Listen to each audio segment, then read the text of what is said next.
Vamos Saber Direito desta semana é sobre o Pacto Federativo no Brasil.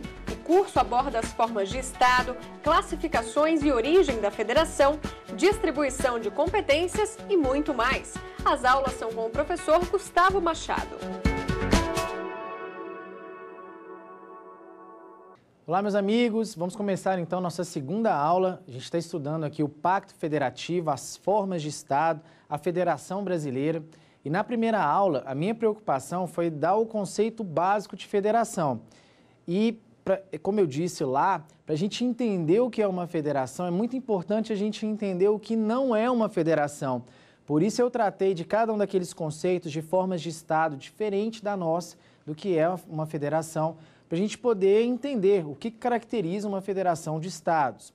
Mas, para a gente aprofundar um pouco mais nesse conceito e no entendimento do que é essa forma de Estado, é importante a gente classificar. Como é dito, há muito tempo, classificar nada mais é do que dividir para conhecer. Sempre que a gente classifica algo, a gente aproxima coisas semelhantes e distancia coisas diferentes. Então é muito importante a gente classificar para a gente ter exata noção do que a gente está estudando, do que a gente quer passar com esse conceito, com esse conteúdo que é a Federação de Estados. Bem, a primeira classificação que a gente vai ver é uma classificação bem simples, mas ela ganha uma relevância só por conta da Federação Brasileira. Qual é essa federação bastante simples? Essa classificação, a federação, ela pode ser de 2 níveis ou de 3 níveis. 2 níveis significa 2 esferas de governo. 3 níveis, 3 esferas de governo. Então é isso, uma classificação bem simples de federação. Federação de 2 níveis, federação de 3 níveis. Federação de 2 níveis, 2 esferas de governo. Federação de 3 níveis, 3 esferas de governo. Por que é importante essa classificação? Por um único motivo. Porque a única federação de 3 níveis do mundo que a gente tem notícia é a brasileira. Aqui nós somos uma federação formada pela União, pelos estados e pelos municípios. Isso se você considerar que município é ente da federação, porque como a gente vai ver, a doutrina vai discutir se é ou não. Mas a doutrina majoritária entende que sim, então a nossa federação é uma federação de 3 níveis, União, estados e municípios, 3 esferas de governo. Porque, como eu brinco com meus alunos, o Brasil é assim, Se dá para complicar mais um pouquinho, por que não, Federação de 2 níveis já é algo extremamente complicado. Por que não criar uma federação de 3 níveis, como a gente fez aqui? Bem, uma outra classificação importante, básica, elementar, quando a gente estuda a federação, diz respeito à federação centrípeta e à federação centrífuga. Eu nem gosto muito desse nome, parece máquina de lavar, Federação centrífuga, mas é isso, federação centrípeta e federação centrífuga. Eu vou aproveitar esse ponto aqui da aula para tentar fazer um histórico com vocês da federação. Acho que aqui é um ponto extremamente adequado para a gente fazer isso, para a gente chegar no que é o centrípeto e o centrífugo. É importante a gente entender a história do federalismo, para que a gente entenda também a nossa federação. Olha só, a federação é criação dos americanos. Os americanos foram os primeiros a criar de forma bastante engenhosa essa forma de Estado chamada federação. Como que isso aconteceu? Vamos lembrar um pouquinho da história. Aquelas 13 colônias americanas declaram a independência da Inglaterra. De repente, uma olha para a outra e fala o seguinte, olha, se continuar aqui cada um no seu lugar, a Inglaterra vai mandar 2, 3 naviozinhos aqui e vai tomar tudo de volta. A Inglaterra, a maior potência mundial da época, as colônias americanas ali acabaram de se declarar independentes. Então, elas mesmas chegaram à conclusão de que precisavam se unir, porque senão a Inglaterra ia tomar tudo de volta. Então, essas colônias olham uma para a outra e falam aqui, a gente precisa se unir, a gente precisa se proteger da Inglaterra. Vamos formar uma confederação de estados? Vamos. E eles formam uma confederação de estados em 1777. Porém, a experiência mostrou que essa confederação de estados soberanos não era um vínculo forte o suficiente.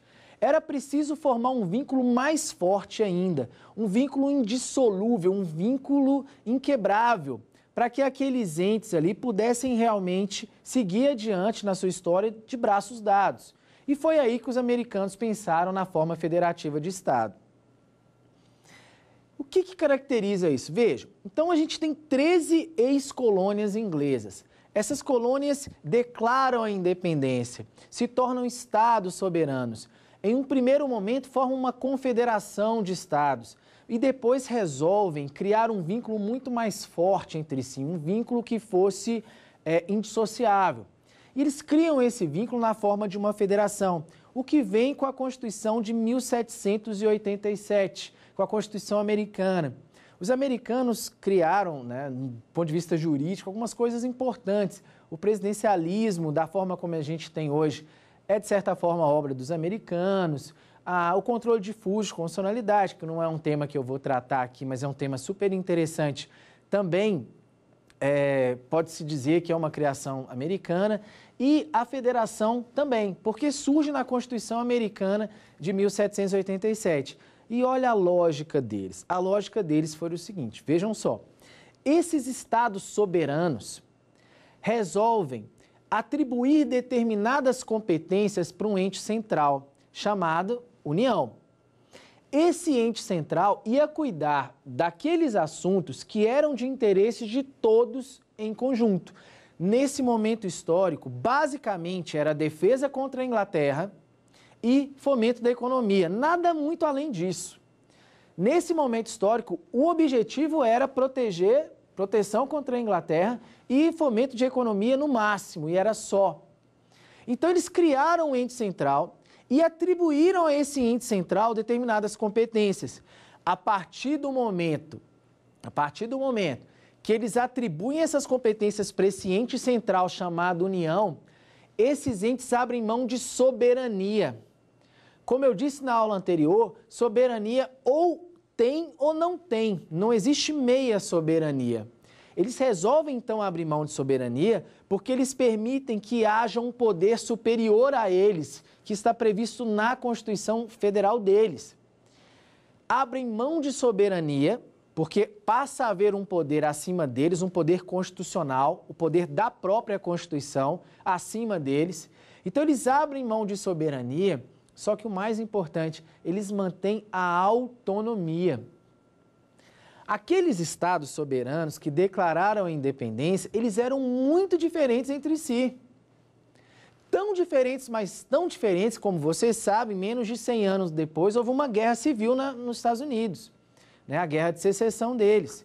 Eles eram tão diferentes entre si que eles não queriam se transformar num Estado unitário. Eles quiseram se transformar em algo diferente. E a forma que eles pensaram é uma federação. Porque na federação, esses entes abrem mão de soberania, mas mantêm a autonomia. Mantêm a capacidade de ser diferente. E isso é o básico de uma federação. Olha só, eu quero chamar a atenção para essa ideia, porque a gente precisa entender essa ideia. A federação, ela pressupõe a diferença. Só existe federação porque os entes não querem ser iguais entre si. E lembrando aqui dos Estados Unidos, como eu disse, eles eram tão diferentes que houve uma guerra civil pouco tempo depois. Olha, só existe uma federação no Brasil porque São Paulo não quer ser igual a Minas, porque Minas não quer ser igual a Bahia, porque a Bahia não quer ser igual a Sergipe, por aí vai.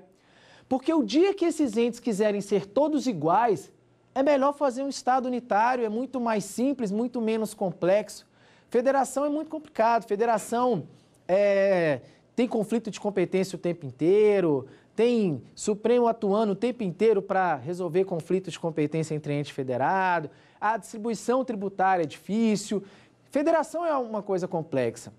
Então ela só existe porque esses entes querem se manter diferentes uns dos outros, e isso é básico numa federação. Tanto que a federação já foi conceituada aí como a unidade na diversidade. Vejam que conceito interessante. A federação é a unidade na diversidade. Ela é a unidade entre entes totalmente ou bem diferentes entre si. E isso é básico numa federação, um pressuposto para a gente entender. Então, os americanos tiveram essa grande sacada de criar uma forma de Estado em que um ente central pudesse cuidar daquilo que era de interesse de todo mundo, mas que os entes regionais pudessem manter a autonomia. pudessem se manter diferentes uns dos outros e assim unidos. E foi isso que foi feito lá. Então, em relação à Federação Americana, nós dizemos que se trata de uma federação centrípeta. Centrípeta por quê? Porque se a gente olhar do ponto de vista histórico, há uma tendência de saída de competências dos entes regionais para o ente central, que é a União. Historicamente falando, se a gente olhar do ponto de vista histórico, hoje a União, o poder central lá nos Estados Unidos, tem muito mais competências do que tinha quando foi editada a Constituição de 1787, a Constituição Americana. Por quê? Porque hoje há muito mais interesses comuns entre esses entes federados. Há muito mais interesses que são de todos e que unem todos eles. Naquela época não, naquela época era basicamente defesa contra a Inglaterra e fomento da economia. Então, historicamente, há uma tendência natural de saída de competências desses entes regionais para o ente central. Então, a gente diz que é um federalismo centrípeto, porque voltado para o centro. É a tendência histórica de saída de competências desses entes regionais para o ente central. Então, essa é a história. Foi assim que surgiu o federalismo. Bem, esse é o federalismo centrípeto, aquele cuja tendência histórica é a saída de competências desses entes regionais para o ente central chamado União. Mas tem também o chamado federalismo centrífugo. O que é o federalismo centrífugo? Eu brinquei da máquina de lavar, né, que é um nome bem estranho aí. O federalismo centrífugo é aquele cuja tendência histórica é o inverso. A tendência histórica é a saída de competências do ente central para os entes regionais. Atenção, se lá no federalismo centrípeto a tendência histórica é a saída de competências dos entes regionais para o ente central, então é de fora para dentro, para o centro. Aqui, né, o federalismo centrífugo é aquele cuja tendência histórica é a saída de competências do ente central para os entes regionais. Então, a gente tem um ente central que acumula um número enorme de competências e que, historicamente, paulatinamente, vai cedendo competências para esses entes regionais. Já vou adiantar para vocês que o nosso federalismo é centrífugo. Eu quero contar para vocês um pouco dessa história do nosso federalismo. Mas antes, vamos para o nosso primeiro quiz da aula de hoje.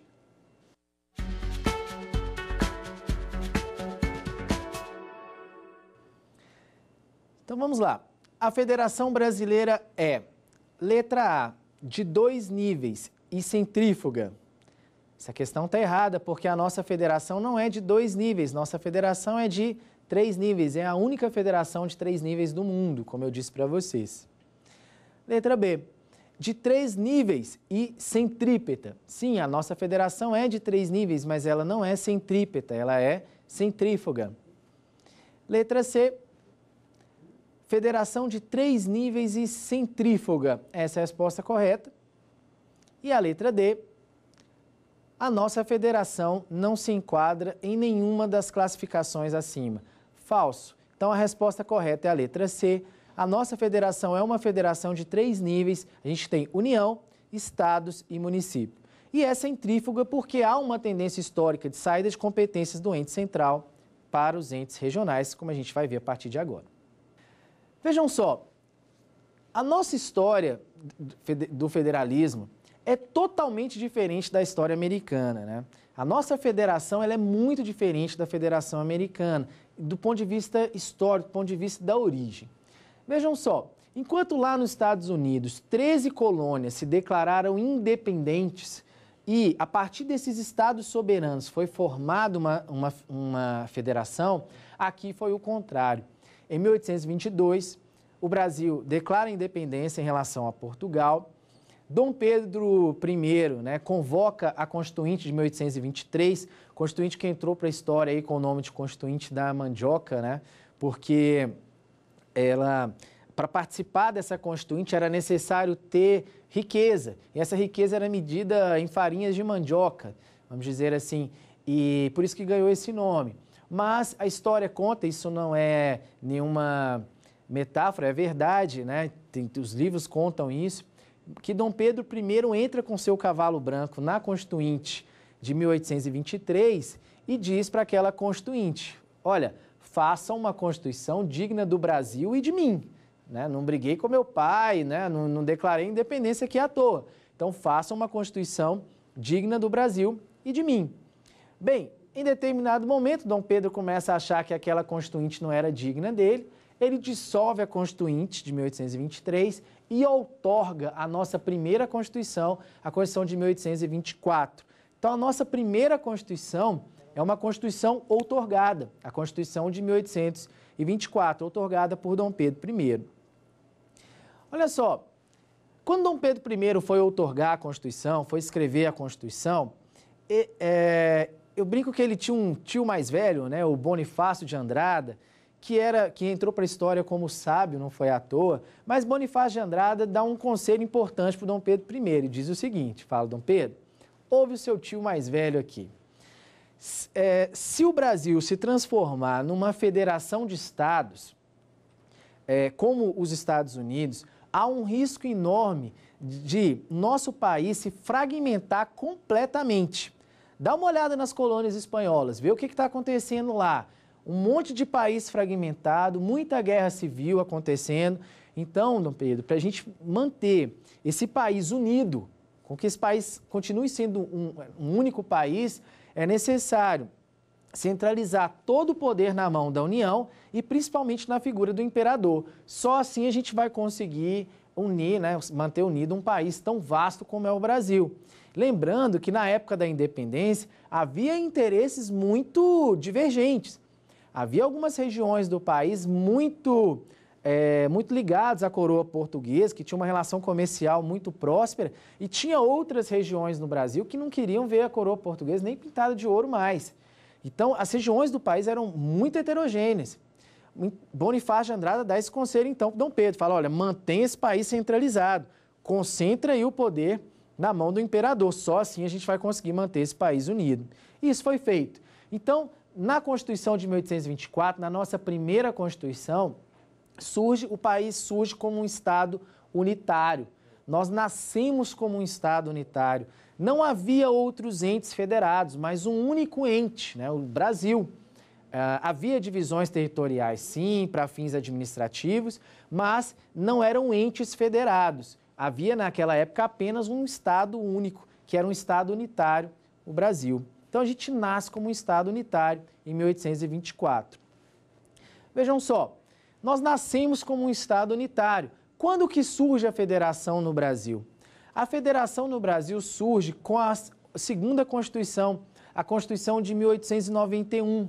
Depois da proclamação da República, vem a Constituição de 1891 e essa Constituição, então, cria aqui uma federação de estados. Eu sempre digo para os meus alunos que se você quiser guardar as principais características da Constituição de 1891, é só imaginar que ela foi uma cópia bem mal feita da Constituição americana. Parece que o Brasil queria importar todos aqueles institutos lá da Constituição americana para a gente, esquecendo que aqui o negócio é um pouco mais complicado, né?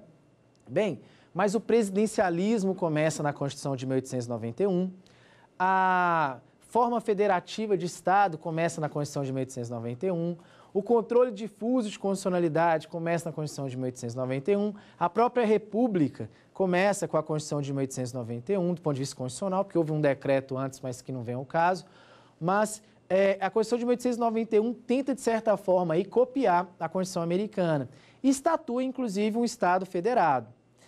Percebam, gente, como a nossa federação, ela surgiu de forma artificial. Surgiu, vamos dizer assim, numa canetada, numa Constituição nova, na Constituição de 1891. Nós nascemos como um Estado unitário lá na Constituição de 1824 e nos tornamos uma federação na Constituição de 1891 a partir de uma canetada, a partir da elaboração de uma nova Constituição. Não houve um movimento sistematizado dessas regiões do Brasil para ganhar autonomia na forma de uma federação, não. O que houve, na verdade, foi a adoção de uma forma de Estado que funcionava muito bem nos Estados Unidos pelo Constituinte de 1891. Então, até hoje a gente sofre com isso. Nós somos uma federação de Estado que tem características muito próximas de um Estado unitário, já que a União centraliza demais o poder, centraliza demais os recursos financeiros, que a gente vai ter oportunidade de discutir aqui ao longo das aulas. A gente tem alguns estados regionais, a gente tem até estados unitários desconcentrados que dão a determinadas regiões até mais autonomia do que o nosso. E o porquê disso é histórico, é porque a nossa federação surgiu de forma artificial. Surgiu numa Constituição de 1891, sem que houvesse aquele clamor desses entes regionais para ganhar essa autonomia.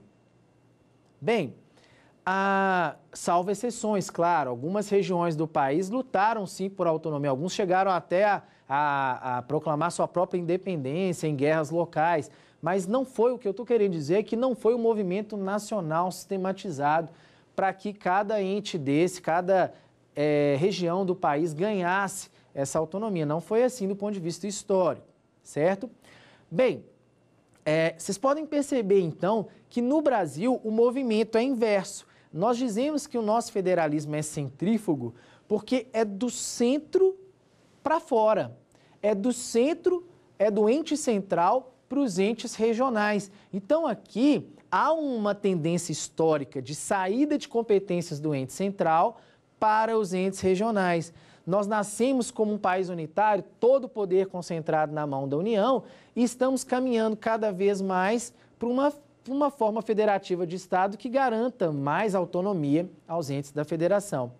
Vejam, a Federação Brasileira, ela, ao longo da história, ao longo das próximas constituições, ela vai ganhando características um pouco diferentes. Então, ela começa na Constituição de 1891.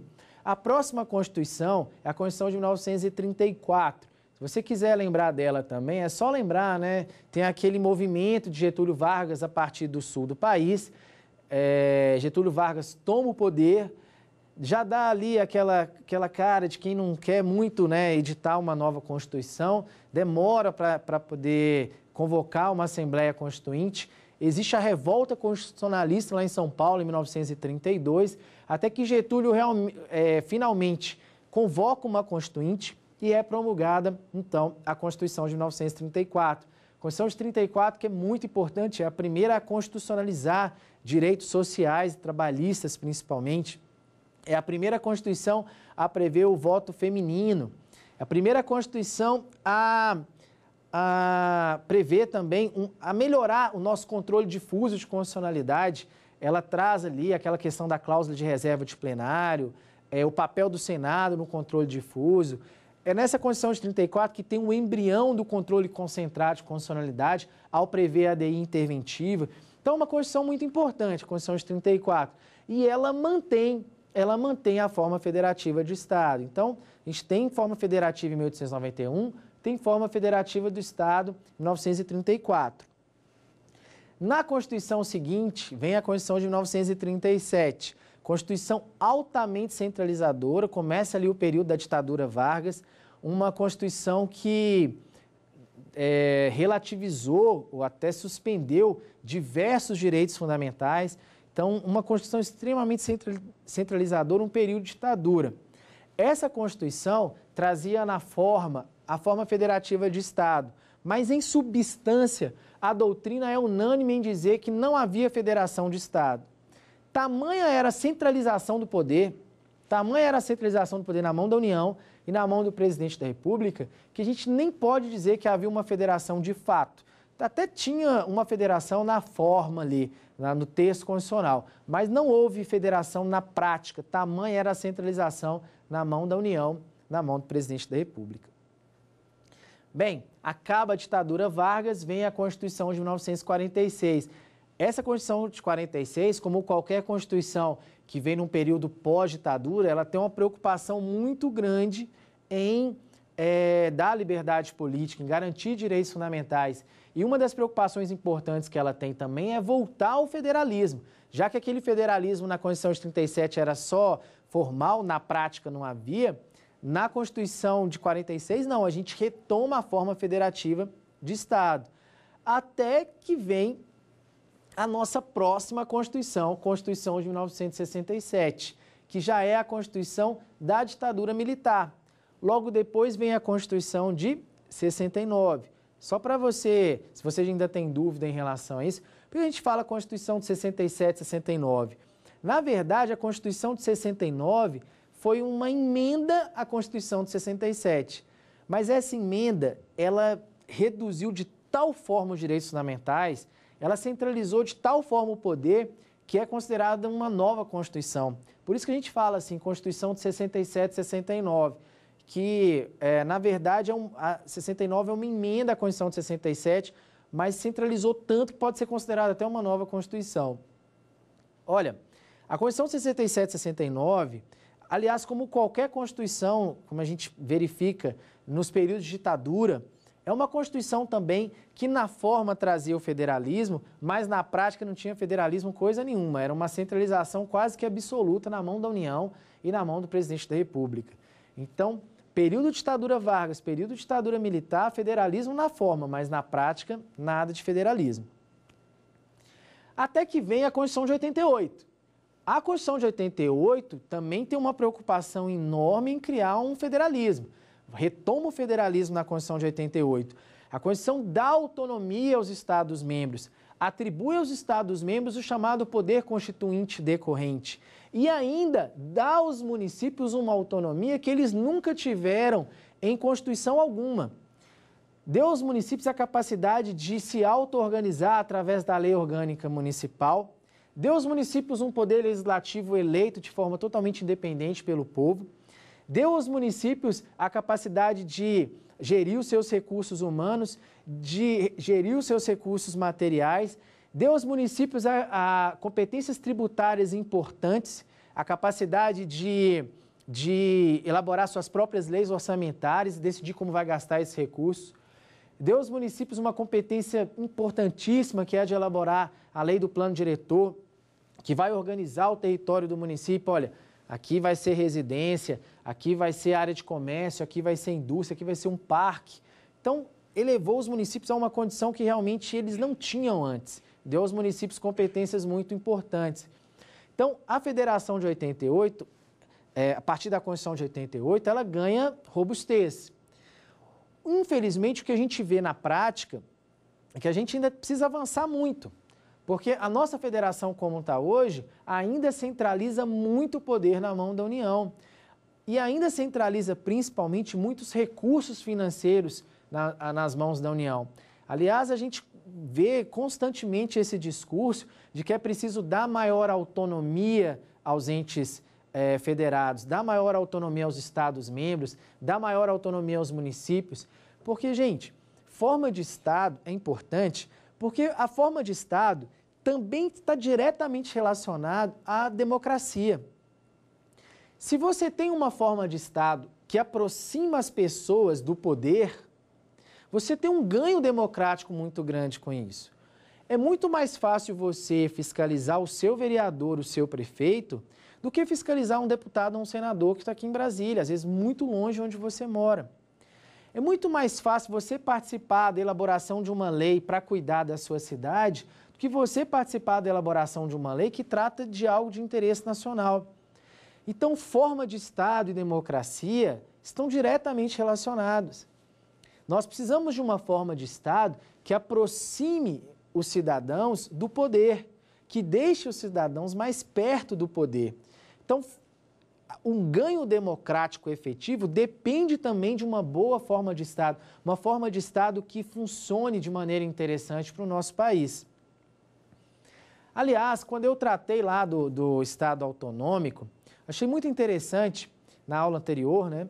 O professor Zé Luiz Quadro Magalhães, ele vai citar alguns princípios que regem o Estado autonômico, e ele cita dois princípios interessantes, que é a subsidiariedade e a solidariedade.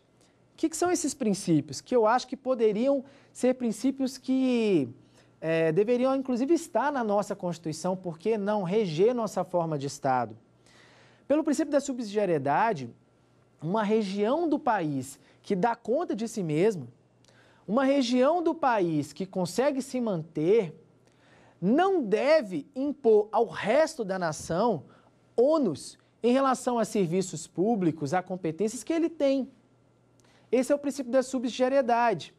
Vejam, se aquela região do país tem essa capacidade de se manter, tem a capacidade de cuidar dos seus assuntos, do seu interesse, de bancar os seus serviços públicos, o resto da nação não deveria ter nenhum ônus financeiro com isso. Isso é a subsidiariedade.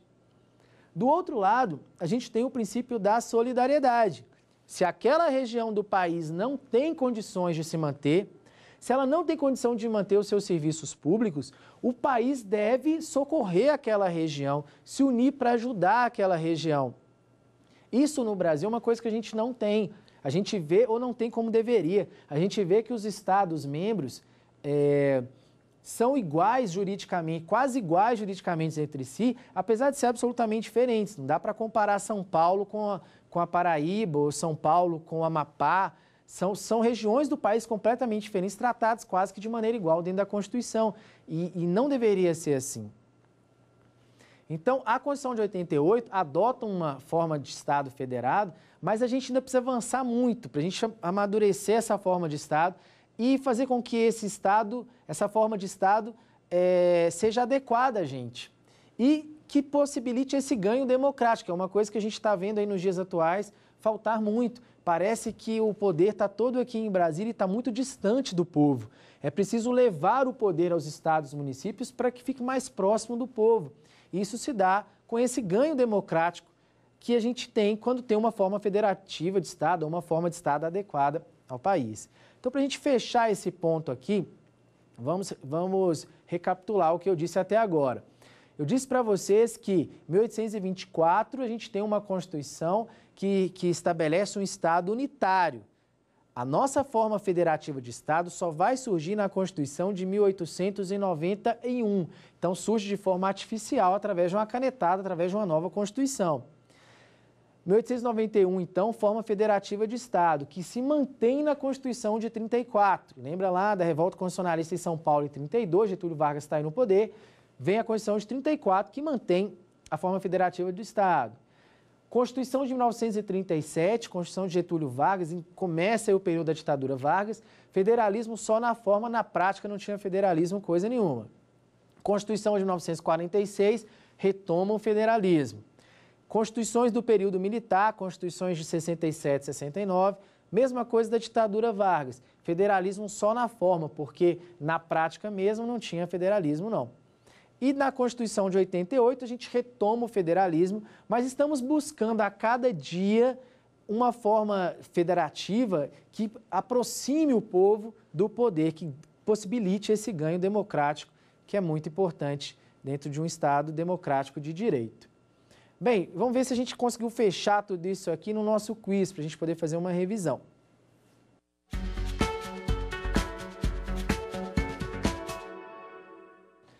Sobre a origem do federalismo no mundo e no Brasil, assinale a alternativa correta. Letra A. O federalismo surge com a Constituição Francesa de 1791, logo após a Revolução Francesa. Falso. A federação surge, na verdade, na Constituição Americana de 1787 e não na França, em 1791. Letra B. O federalismo americano é centrípeto e surgiu como uma necessidade de se criar um vínculo forte entre estados anteriormente soberanos. Está correto, né? O federalismo americano é centrípeto, sim, ele é voltado para o centro e surgiu como uma necessidade de se criar um vínculo forte entre estados anteriormente soberanos. Perfeito. São aquelas 13 colônias americanas que, como eu disse para vocês, se declararam independentes, estados soberanos e depois formaram a federação no movimento para o centro. Perfeito. Letra C. O Brasil, desde a sua primeira Constituição em 1824, adotou a forma federativa de Estado. Falso. O Brasil, na sua primeira Constituição, lá em 1824, adota a forma de Estado unitário. Forma federativa de Estado surge só na próxima Constituição, na Constituição de 1891. Letra D. No Brasil, a cada nova Constituição, mais fortalecido era o Pacto Federativo. Falso. Nós vimos que a nossa federação vem caminhando através de saltos, né? Através de muitos percalços, muitas pedras aí no caminho. Nós não tivemos federação na prática durante a ditadura Vargas, nós não tivemos federação na prática durante a ditadura militar e nós temos uma forma federativa de Estado hoje ainda muito imperfeita, que precisa ganhar muito, precisa melhorar muito para que a nossa federação realmente funcione. Então, a resposta correta é a letra B. Bem, meus amigos, olha só, nós já estudamos duas classificações muito importantes aqui. A primeira classificação, federalismo de 2 níveis e de 3 níveis. 2 níveis, 2 esferas de governo, 3 níveis, 3 esferas de governo. Aqui no Brasil, a gente tem um federalismo de 3 níveis, já que a gente tem União, estados e municípios como ente federado. Se bem que em relação ao município rola uma controvérsia aí, como a gente vai ver. Nós temos também o federalismo centrípeto e centrífugo. O federalismo americano é centrípeto, porque surge de estados soberanos que atribuem competência para esse ente central. Então, há uma tendência histórica de saída de competências dos entes regionais para o ente central, de fora para dentro, centrípeto. E nós temos o federalismo centrífugo, que é o caso brasileiro. Nós nascemos num estado unitário e nos tornamos uma federação. Então, há uma tendência histórica aqui de saída de competências desse ente central para os entes regionais. Há uma tendência histórica nesse sentido. Bem, antes de continuar, eu quero indicar um livro para vocês que eu gosto muito, que é um livro Teoria do Estado e da Constituição, do professor Jorge Miranda.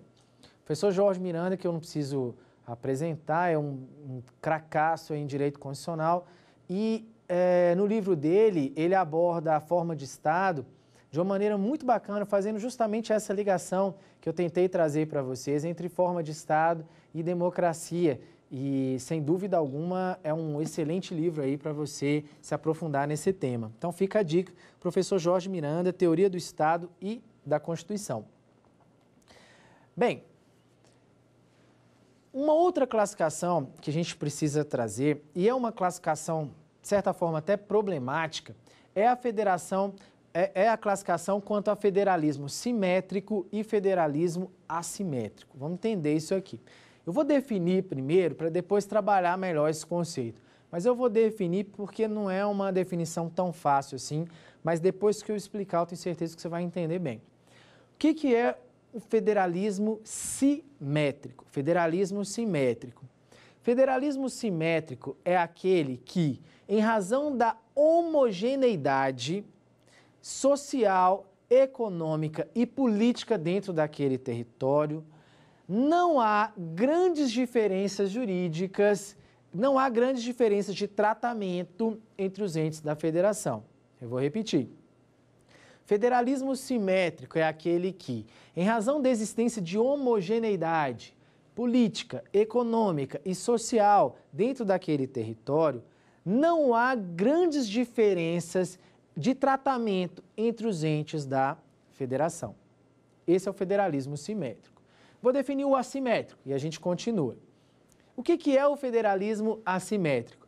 Federalismo assimétrico é aquele federalismo que, em razão da existência de heterogeneidade, da ausência de homogeneidade econômica, política e social dentro daquele território, exige uma distinção de tratamento importante entre os entes da federação.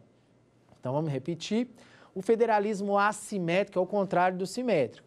O assimétrico é aquele que existe uma diferença importante, há uma ausência de homogeneidade econômica, social e política dentro do território daquele Estado, e essa diferença acaba exigindo uma diferença importante de tratamento desses entes federados. Esse é o federalismo assimétrico. Bem, e aí? A Federação Brasileira, de 1988, a Constituição de 88 instituiu um federalismo simétrico ou assimétrico? Somos uma federação simétrica ou assimétrica? Olha só, se a gente pensar que, pegar a Constituição Federal de 88, ler lá, desde o seu artigo 1º até o final, a gente percebe facilmente, claramente, que não há grandes distinções jurídicas entre os entes federados. É fácil perceber isso, é só dar uma lida na Constituição. Pensem comigo aqui, pensem comigo. Quantos senadores São Paulo elege? São Paulo elege 3. E o Acre? 3 também. Quantos senadores elege o Distrito Federal, que é um território bem pequeno? 3. E a Bahia, que é um território enorme? 3. Quais são as competências tributárias que o estado do Rio Grande do Sul possui? Bem, se for para instituir imposto, né, o estado do Rio Grande do Sul pode instituir aí o IPVA, o ICMS, o ITCD. E o estado da Paraíba também. Ele tem a mesma competência prevista na Constituição Federal para instituir esses tributos. Se a gente pegar lá o artigo 24, que cuida das competências concorrentes dos entes federados, todos os Estados-membros possuem aquelas competências do artigo 24, chamada competência concorrente. Como possui também as competências lá do artigo 25, todos os Estados não têm diferenciação.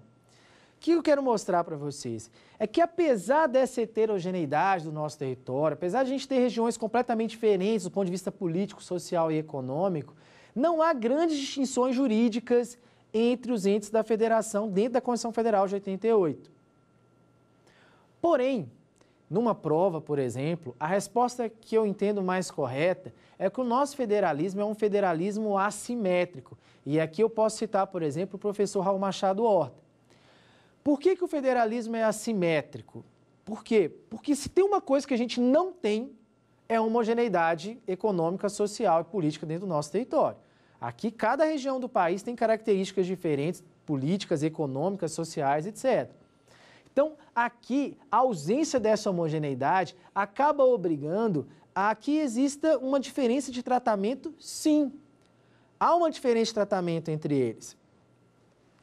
Há regiões do país que são muito mais favorecidas do ponto de vista de recebimento de recursos da União, de benefícios tributários para incentivar o comércio e a indústria local, e de todas as formas possíveis para poder tentar levar o desenvolvimento a uma região que é muito diferente de outras regiões mais desenvolvidas do país.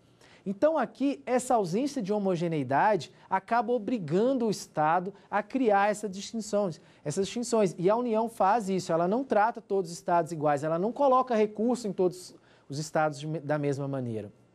Bem, um exemplo que a gente pode dar aqui diz respeito ao artigo 43 da Constituição. O artigo 43, ele prevê a possibilidade da criação das chamadas regiões. O que são as regiões previstas lá no artigo 43? São partes do território do nosso país beneficiadas com recebimento de mais recursos, com isenções tributárias, com isenções fiscais. Ou seja, regiões do país, como a gente já teve, né? A região da Amazônia, a região do Nordeste, ainda tem região do Centro-Oeste. Regiões que recebem mais recursos e mais benefícios legislativos, legais de tratamento para que elas possam se desenvolver e alcançar o grau de desenvolvimento das regiões mais ricas do país, que é o Sudeste e o Sul do país. Então, a gente pode dizer sim que aqui dentro do nosso país, em razão dessa ausência de homogeneidade, o tratamento não é 100% igual entre os entes da federação. E mais que isso, Raul Machado Horta vai dizer que a partir do momento que os municípios são elevados à condição de entes federados, isso gera uma assimetria, não gera? Porque uma coisa são todos os estados membros iguais, com o mesmo tratamento jurídico dentro da Constituição. Outra coisa é você ter estado membro e município, que são entes totalmente diferentes dentro da Constituição. Então, o fato desse nosso federalismo ser de 3 níveis, dos municípios também serem entes federados, assim como os estados membros, isso acaba gerando uma assimetria também dentro da nossa federação. Então, nosso federalismo, numa questão de prova, federalismo é assimétrico. Veja, para a gente fechar essa classificação aqui então, federalismo simétrico, federalismo assimétrico. Federalismo simétrico é aquele que existe homogeneidade econômica, social e política dentro do território, fazendo com que não haja grandes diferenças de tratamento, diferença jurídica entre os entes federados.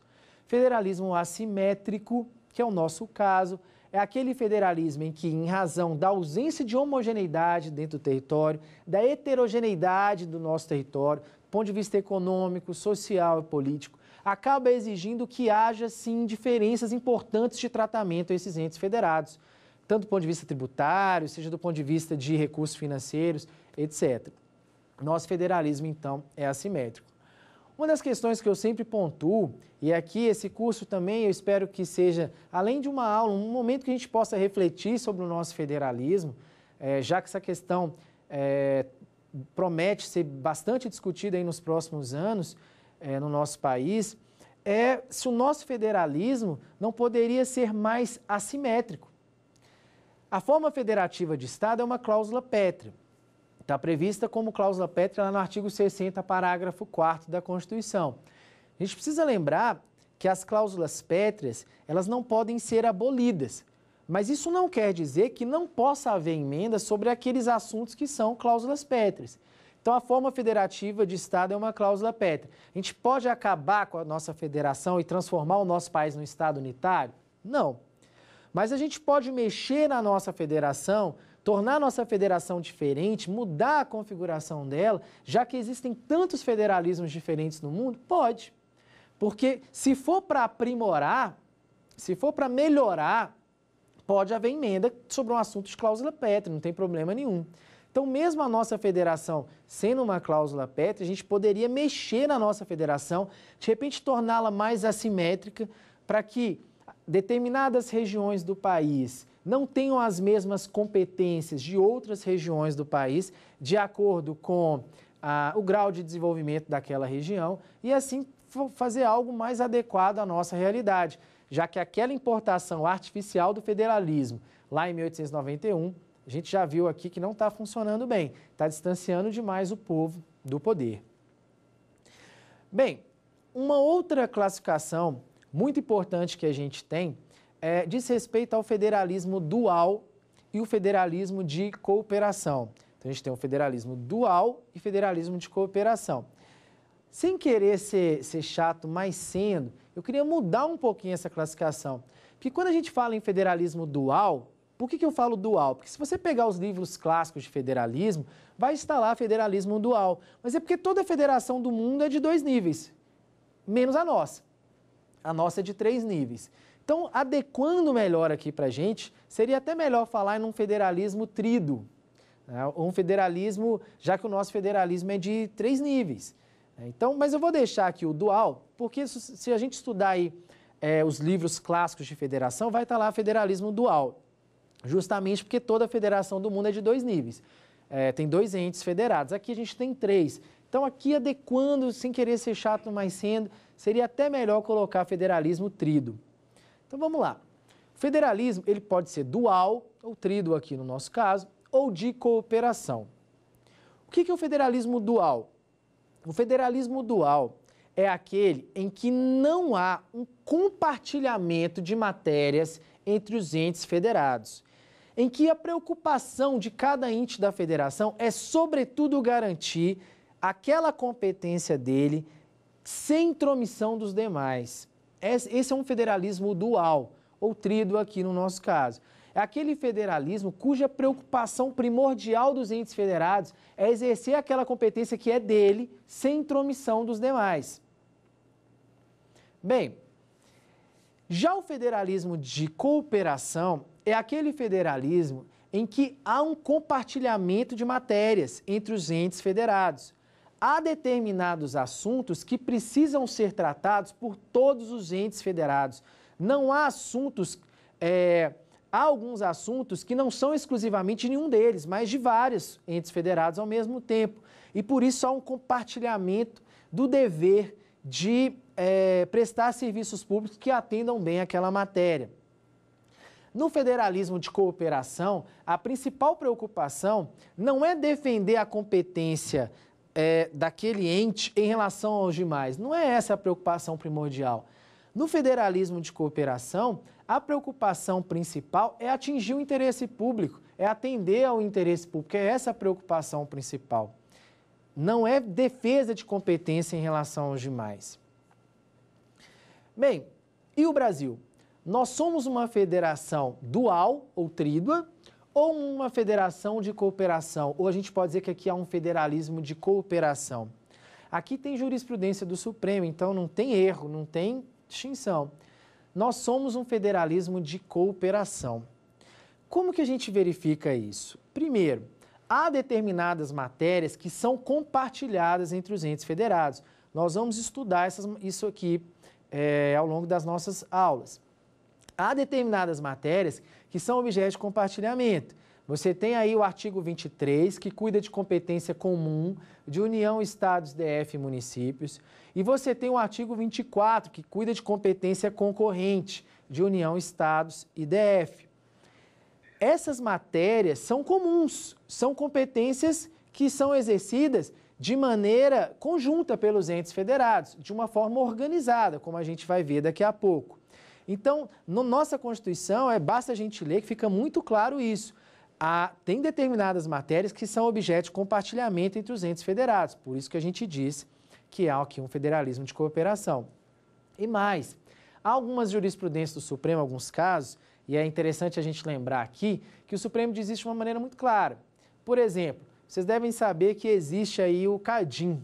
O CADIM, de maneira bem simples, funciona como uma espécie de Serasa, SPC dos Estados-membros, né? Quando o Estado-membro está com o nome inscrito no CADIM, ele fica impossibilitado de receber determinadas transferências financeiras aí da União. Então, quando isso acontece, as advocacias públicas normalmente ajuizam ações lá no Supremo pedindo para que os Estados-membros saiam do CADIM, saiam dessa lista negra e possam receber recursos da União. O Supremo leva em consideração várias coisas na hora de decidir. Às vezes o grupo político que criou aquela dívida não é o grupo político que está mais. Às vezes o Estado está se esforçando para sair daquela situação, reduzindo o cargo em comissão, fazendo um orçamento mais enxuto. Mas o Supremo leva em consideração também o fato de sermos um federalismo de cooperação. O papel da União aqui é ajudar os Estados-membros a sair dessa situação. E não, a União não deve punir esses Estados-membros eternamente, fazendo com que a situação ali se agrave. Então, meus amigos, olha, federalismo brasileiro, então, é um federalismo de cooperação. Isso aqui a gente pode afirmar sem dúvida alguma. Vamos para o nosso último quiz?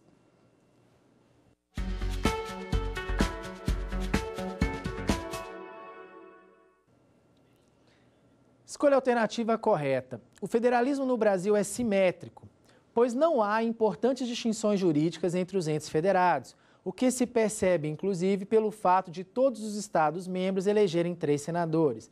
Não, nosso federalismo é assimétrico, como a gente viu. Apesar de não haver tantas distinções jurídicas assim a partir da Constituição, há distinções jurídicas importantes, como as criações das regiões, diferenças tributárias, e por isso nosso federalismo é assimétrico. Está errado. Letra B. O federalismo brasileiro é dual, pois é clara a preocupação do Constituinte de impedir que os entes da federação compartilhem áreas comuns de competência. Falso, nosso federalismo é de cooperação e o próprio Constituinte institui áreas comuns de competência para que os entes da federação compartilhem. Letra C. Os artigos 21 e 22 da Constituição Federal de 88 não deixam dúvidas de que o Brasil adotou um federalismo de cooperação. Falso, eu mencionei aqui o artigo 23 e 24. O 23 cuida das competências comuns e o 24 das competências concorrentes. São esses artigos, principalmente, que mostram que somos um federalismo de cooperação. E, por fim, temos que a Federação Brasileira é assimétrica, em razão da heterogeneidade de nossa sociedade, obrigando o país a criar distinções jurídicas entre os entes regionais dentro do nosso ordenamento jurídico, dentro do nosso território, perdão. Além disso, os Estados-membros e os municípios são entes muito diferentes entre si. Certo, perfeito, é a letra D, a resposta como a gente viu aqui na aula. É isso, meus amigos, aguardo vocês na próxima aula. Até lá!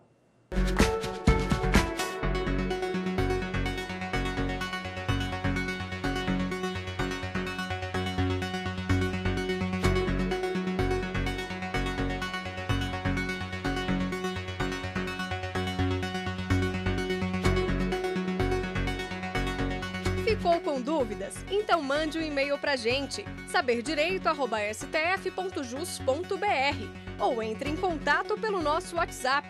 O número é este que aparece na sua tela. Você também pode estudar pela internet. Acesse tvjustiça.jus.br ou reveja as aulas no nosso canal do YouTube, TV Justiça Oficial.